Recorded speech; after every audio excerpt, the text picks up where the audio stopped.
How to link your partner on the Flo app.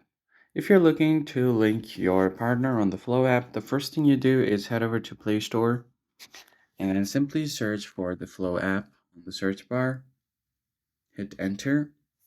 Now just go ahead and tap on this app right here and download it. After this, just open up the app. And once you open up the app right here, you'll be able to log in. So the first thing you have to do is agree to all of its privacy. Click on accept all and then tap on next. And then from here, if you are using Flow for yourself, then you can tap on yes, or if you have the partner code, then you can enter that. I'm going to show you guys by using myself, so tap on yes. And now from here, select others or wherever you heard them from. Now select the date of birth and then tap on next. Now it's asking you if you're pregnant. So I'm just going to select the third option, second option. And then from here, tap on next. Keep tapping next and continue. And then you can skip this for now. So click on continue again. And now skip all of these for now. Keep tapping continue.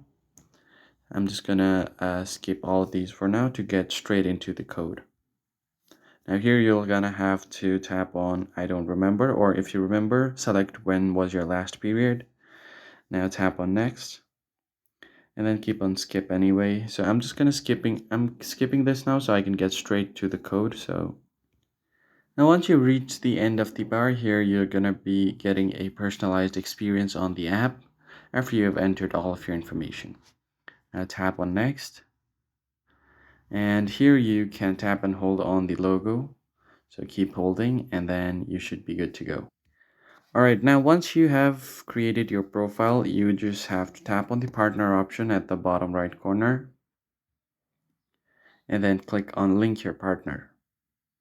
Now this is the code that you have gotten, so you just need to share the code. And if you guys remember right at the very beginning, there was an option where I have an code option, so you're just gonna have to tap there and enter this code. And that's pretty much it. I hope this tutorial was helpful to you guys. I'll see you on the next one.